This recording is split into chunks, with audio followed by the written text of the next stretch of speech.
Բնականաբար, եթե Ռուսաստանը առաջարկում է ձեզ քիչ թե շատ,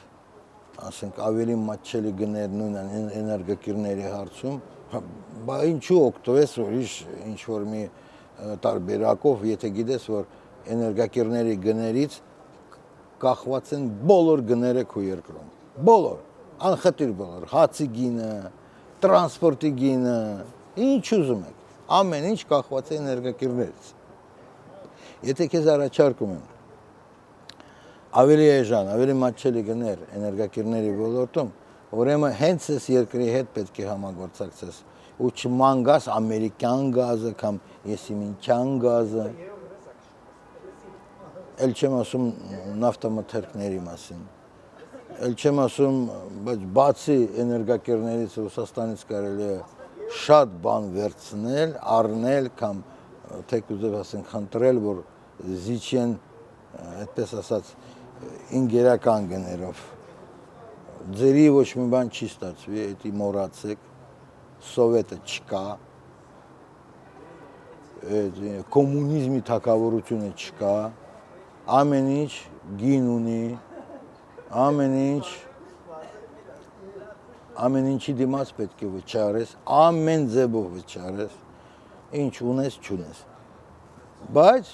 այլ եմ ասում, երկու երկիր աշխարհում, որոնք ունենում են մատչելի գներ։ Եթե ես ձեզ ասեմ, որ Իրանում բենզինի 1 լիտրը 13 ցենտ է, ամերիկյան ցենտ արժե, դուք կզարմանաք։ Դա չտեսնված գին է։ Ինչու պետք է հրաժարվել այդ գներից։ Ձեր երկրի ներսում բենզինը կեժանանա,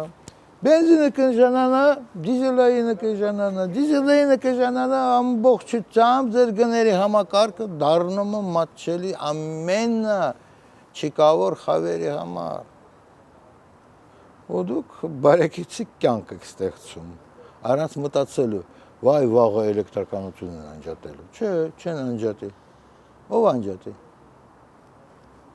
Ով որ անջատի, դա քոնն է, քո տնեցիկ են անջատում, կոպիտ ասած, ոչ թե մատակարարող երկիր։ Այնպես որ ամեն դեպքում համագործակցությունը պետք է շարունակվի, քանի որ այդ երկրները առաջարկում են ոչ միայն Հայաստանին, բոլոր աշխարհի երկրներին առաջարկում, բայց ազնիվ համագործակցություն։